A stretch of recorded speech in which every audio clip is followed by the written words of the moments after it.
Calling all instructional coaches, curriculum specialists, teachers on special assignment, or whatever they call you. I'm Matthaeus Huelse. And I'm Katie Ritter. As instructional coaches, we are often responsible for our own professional learning and can sometimes feel pretty isolated in our role. That's why we're here, bridging the gap with a wealth of tips, tricks, and building a community of coaches. So hit the restart button with us. Recharge your coaching batteries. And hopefully you'll leave feeling just a little bit less on your own coaching island. Hello and welcome, dear educators, tech coaches, and visionary school leaders. Today we're going to talk about something that many of our teachers and educators are all excited about.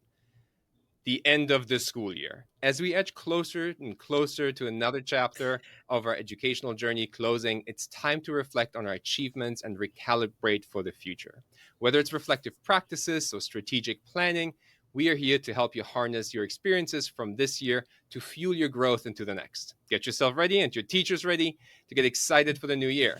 I feel like we need one of those paper chains for this episode, and we can cut it off. I like that. Oh, that's right. You probably didn't do. Okay, we're going to circle back around to that after you introduce I Rachel. think I know. Okay, let me introduce our guest really quick. Joining us in this pivotal discussion is a dynamo from Cincinnati, Rachel Porter. With 24 years of educational experience under her belt, Rachel has journeyed through teaching from kindergarten all the way to 12th grade, most notably in the high school English classroom. Currently, she's channeling her vast experience as an instructional coach here at Forward Edge, where she lends her talents to support over 700 educators across 11 buildings. Welcome to the pod, Rachel. Welcome, Rachel. Thank you so much. Hey, thanks. We're glad to have you back. Thank you. Good to be here. Okay, now, Rachel, you know what the paper chain thing is that I'm talking about, right? Like the countdown? Yeah, the countdown chain. Where you cut the last piece. Absolutely. Yeah. So you make construction paper circles, links like a chain, and then you cut it off for a countdown. Oh, as an actual chain. I did this with my parents when we were about to fly to Florida to Disney World when I was 7, and we made a big paper and we just cut the last bottom. Exactly. Yeah, that's it. That's okay. No, that cultural piece I connected with. Okay. I didn't even think about that one. Exactly. You maybe didn't do that growing up in school. That's a good catch. Yeah, we have 26 days left in the school year, so they call it A to Z countdown in the district where I'm serving, and they've started it. So, is there a fun theme on every letter, or just to signal? No, I just think, learn the alphabet. I don't know. All right. Well, thinking about how the school year is, it feels like slowly approaching, but gosh, with 26 days, and I'm sure some districts have a little fewer, some have a little more, but that light is definitely at the end of the tunnel. And as we are really excited to wrap up the school year, we know that we'd be a little bit remiss if we didn't stop and do a little bit of reflecting on, what went well, what was maybe a total disaster, what do we want to continue, start doing next year. So can you talk about a little bit of your reflection process, Rachel? What does kind of this closeout time of year for you look to kind of also reflect at the same time before you start thinking forward? Yeah. So for me, there are really just a couple things that I'd like to share. The first one being the coaching program evaluation that we send out to our districts here at Forward Edge, and looking through that data that you get back from teachers, administrators, paraprofessionals, anyone who takes time to fill out the survey. And it especially, you get quantitative data for sure about how they feel about your availability and all of that kind of stuff that you can sit and process. But the thing I like to look at most is the just free comments that they leave. Mm-hmm. And this year specifically, I tried something different than what I've done in the past. And I used AI to help take those comments and put them into categories so that I could just see trends and see where I needed to step up my game, or areas where I am strong, and affirm what I'm doing or what I think I'm doing right. Look for any kind of blind spots through that, and found that to be super helpful. So just asking teachers for feedback in some way, whether that's something you create yourself or if your district has something for you to send out, I find that to be extremely helpful in the reflection process. Great use of AI too to help you like cut through the trends and the kind of commonalities that were coming out of there. Yeah, it was super helpful and insightful, honestly. A lot of repeat things, and of course I sift through them all anyway, but just putting them in categories was kind of a new thing and really helpful. The other thing I would say that I have found to be valuable is we have kind of a buddy system at Forward Edge where we get a person on our team and we are essentially buddies throughout the course of the year, and every month we have some kind of tasky thing to do together, but that really just fosters, I think that's just intentionality to maintain a relationship with your colleagues and to take time dedicated out of your calendar, out of your busyness to talk through things. And in March, we were talking through exactly what I was just saying, this evaluation or the surveys we got back from teachers, and kind of looking at each other's feedback to kind of just see, hey, maybe you could think about this, or what happened when this happened, whatever. And having those conversations is so important to get someone else's input into your world. And, my particular buddy right now is at a couple different smaller school districts, which is a different experience than I have. So she has insights into things that I might not be able to see. And that's really extremely helpful. That time factor is important in the reflection process, to take time and just be quiet and reflect. So those would be two things that I find extremely helpful. I would have not thought, if I was just working on my own, I think as a coach, to like ask for a third party perspective on the feedback that I'm getting. So I think that is really smart advice to give other coaches. What do you think? What would you suggest to a coach who maybe, right? We always talk about like, we feel really fortunate to have a team of coaches on this team, because we know a lot of coaches are out there on their own island and, don't necessarily have a team of coaches surrounding them. What would you maybe suggest to someone who's like, oh, I love that idea, but I don't have another coach to run this by? What would you suggest to them to get that same benefit that you got from that conversation? Yeah, I really think any colleague that they trust, that they feel safe with and can be a little vulnerable with, I think anybody can serve that role. They wouldn't have the same hat as a coach, but also, we have coaching cohorts we offer, and get involved in some kind of cohort on social media or through Forward Edge, even, getting involved with other coaches who have nothing to do with your district or what you do, but there are other coaches too. So a non-coach can give you insight that a coach might not be able to even give you. So either one would be valuable input, or both. Great ideas. Yeah. So after you reflected and you thought about these things, and you maybe have gotten some insights from the information that you gleaned, and thanks to AI that might help you with the categories, and I love that. What are some steps that you do after this? So now that you have maybe done some insights and you've learned something about your like last year, what do you want to do next after that? Well, I am a planner, so I don't like things creeping up on me. And so I think, we're only in April, but I'm working already on next year's schedule. My particular situation is probably a little different because I'm not in one building, but I start working on where, based on the data I've collected and based on my reflection, like, where am I going to spend my time next year? Where do I need to spend more time? Where do I need to spend less time? And start working on my schedule so I know where I'll be when. Because I feel like communicating that as early as possible, I think, teachers, administrators appreciate that. And speaking of administrators, like, I think that's another piece of this planning for next year, meeting with administrators and asking them, what do you think went well? Or what are you hearing with your ear to the ground? What are teachers saying? And chatting with them about what are some goals they have next year? Where do they see that I could be best plugged in or utilized? And just letting them, especially, I would say, have those conversations after testing when they're kind of in the home stretch and they can actually process and think. Take a deep breath.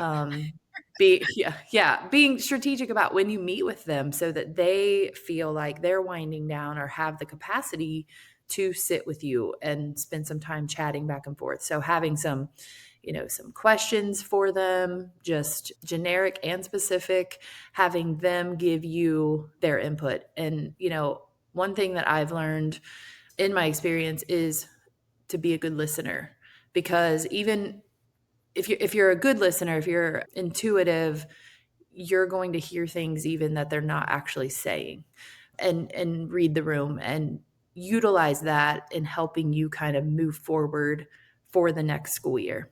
One example that I actually just was, I'm in the middle of a coaching cycle right now with a middle school social studies teacher. And I think there's no time like the present to reflect on something that might not be going well, or maybe it is going well, but you want to tweak it. And I find that at the end of the year, coaching cycles that I have, it's usually with teachers who have just completed a unit of study or something like that. And they are like, okay, I want to do this different next year. Help me plan this for next year. So they're looking a year out. And I was helping a social studies teacher yesterday who's in charge of the building's Hope Squad, like suicide prevention group. And she said she was drowning this year. It was her first year doing it. And she really wanted just somebody to help her figure out a plan for next year. So that's exactly what we're doing. Over the next 4 weeks, we're sitting down and we're plotting out her next year so she can walk in August and have at least a skeleton of a calendar. And so I think turn that on myself. Like, I need to do that too. I need to sit down and say, what went well? What do I need to change? Let me figure out where I'm headed next year. I think that is such a good point too, especially talking to someone that's been in the position for 1 year. Because, I mean, I learned, that might be some anecdotal evidence. Maybe some people will agree with me, but it takes a year to learn any kind of job, right? You need to go through all 4 seasons once to have like sort of an understanding. The end of year 1 is such a great opportunity to come in and support someone that is reflecting over the year and is trying to set up for the next year. Great point. Yeah. I think that's my only question about that is, and this is a hard one too, you are having to do both, right? It's the end of the year. It gets stressful. Teachers get stressed. Coaches get stressed. And yet you want to do so much for the future while like the immediate issues are still there, right? You're still so freaked out about what's currently happening. How do you balance that, right? I mean, sometimes I want to spend more time just planning as opposed to doing what I'm supposed to. Right. And I think as a first year person doing anything for the first year, that is, I would say almost impossible to juggle and do it well. The more experience you have, I think that gets easier because you go through the motions of what you've done and you can survive the end of the year. I think in testing season, if test prep is done and now you're just kind of on autopilot with testing, and I know so many of our districts are doing, standardized testing right now, they are on autopilot, and they actually do have a little more capacity to, what they've done the work, they've prepped their kids. Now it's time for their kids to do the work. So they have a little more time in a weird way to sit and reflect and plan, but it is a juggling act for sure. And there's no right way, but most of the teachers I work with in April and May say scheduling the time, forcing myself to give up my plan bell once a week or however often, forces me to do what I know I need to do, what's best practice, and they appreciate the fact, they feel like that time was well spent. And I do a lot of question asking, what's working this year? What have you done that you don't think is working well? And I take really good notes and then I provide those to them when we're chatting, so they have that to reflect on over the summer as they're planning too. And those are notes you keep throughout the whole year that you keep checking in with them? Yep. That's great. What do you use? I mean, I'm sorry, this is like such a non-typical question for us, but I'm like just curious. I mean, this is a very like organizational feature. I'm like, yeah, so it depends. It depends on the teacher, but sometimes I use Google Docs that we just share back and forth, and we mention each other and tag each other in there so we can see feedback. We use Connect Hub, where I document all of my interactions with anybody I meet with, teachers, paras, admin, whatever, and kind of take notes in there.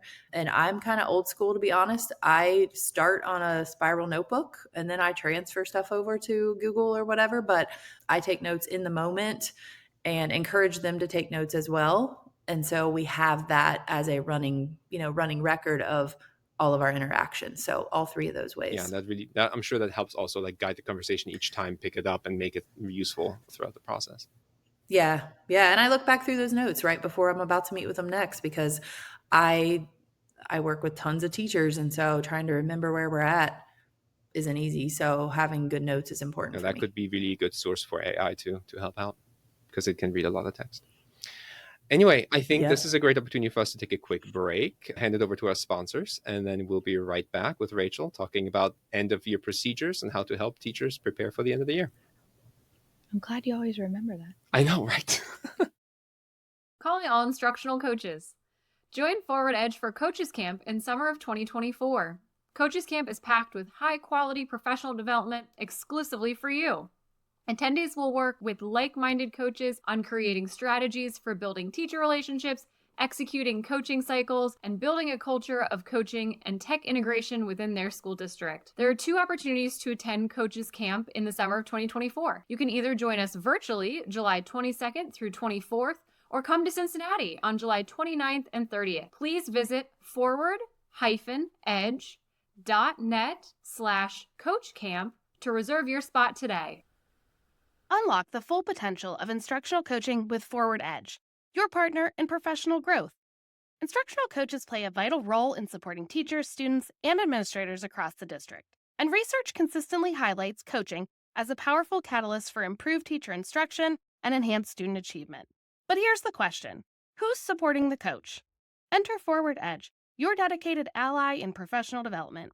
Our flexible mentorship options, recognized by the ISTE Seal of Alignment, are tailored to meet your unique needs as an instructional coach. So ready to elevate your coaching journey? Visit forward-edge.net to explore how we can empower you with the knowledge and support you need. Start your journey with us today.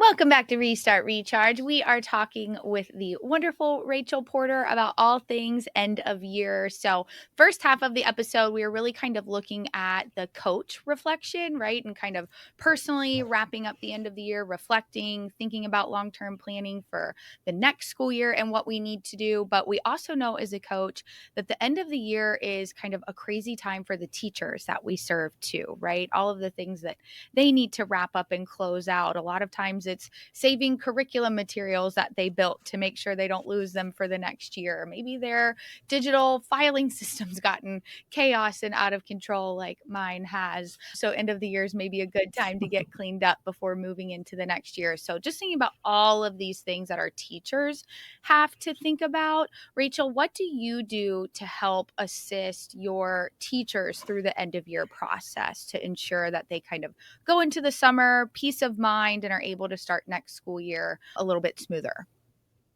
Yeah, I love this question, and there are tons of answers of trial and error on my part. Like I said earlier, being a good listener, you kind of when you've listened to what they need, even if they're not explicitly saying what they need, they may not know. As an educator, they're finishing out the year. They need to get their ducks in a row, and they are not thinking about August right now. They're thinking about surviving. So if I can do some of that thinking for them and provide, tools, and I'll talk about that in a second, that they can kind of go through, they will come August, they will appreciate the April or May that I thought for them. Planting seeds for a little coach appreciation down the line.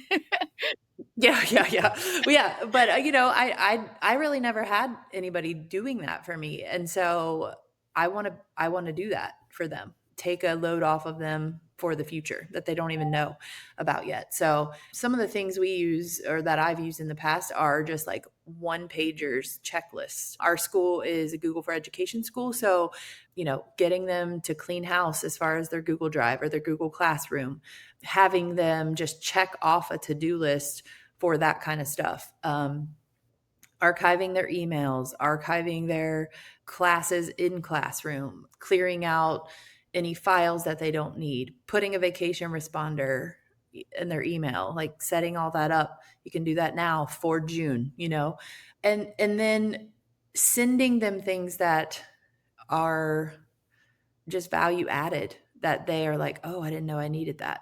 I'll send out a quick newsletter monthly, or I'll put some of, like, I've done PD on the Potty, where in the teacher bathrooms, I'll put little tips for the end of the year.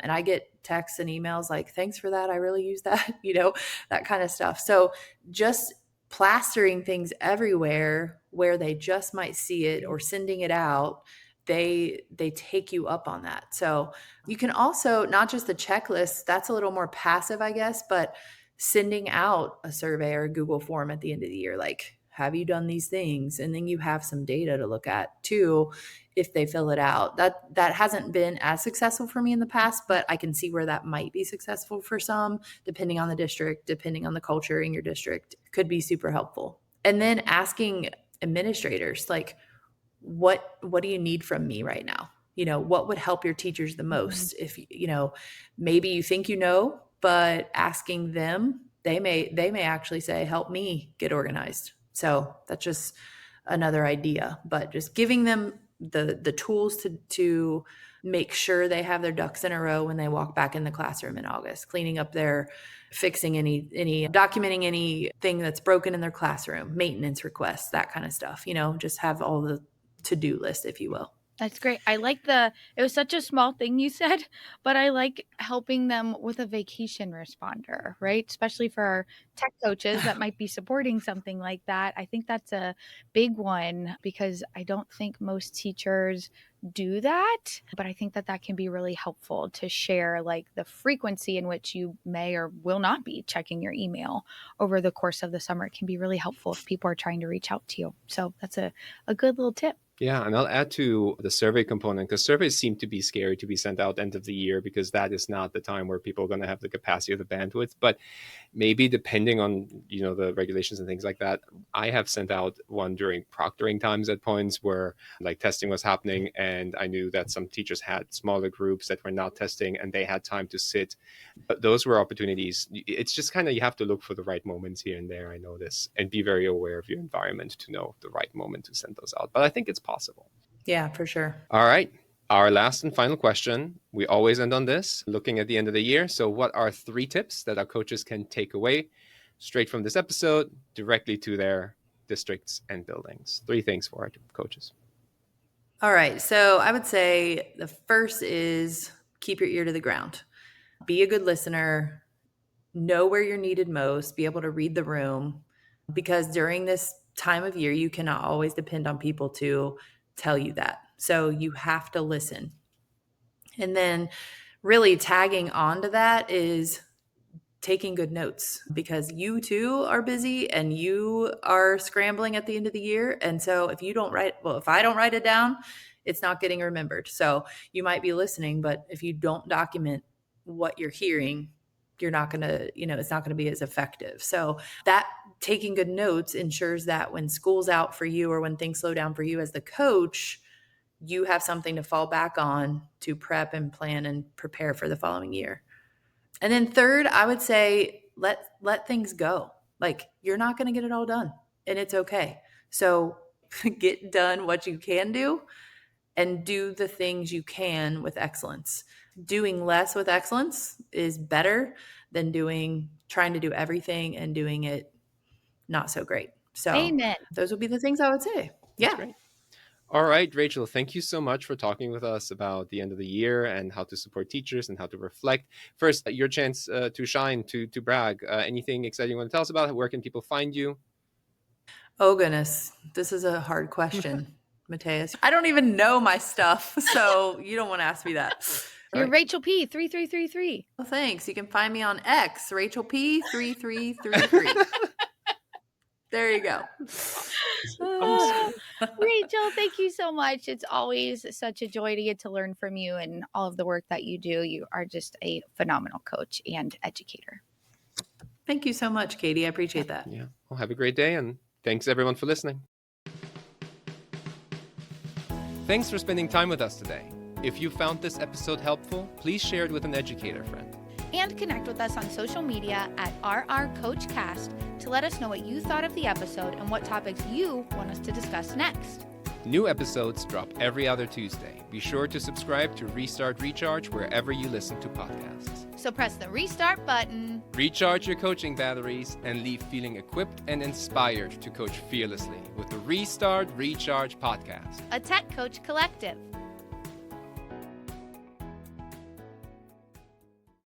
Not one to wear just one hat. She's just not one to wear just one hat. She's also driving. See, too long. Well, I'm trying to be nice. You can be done. I can be done.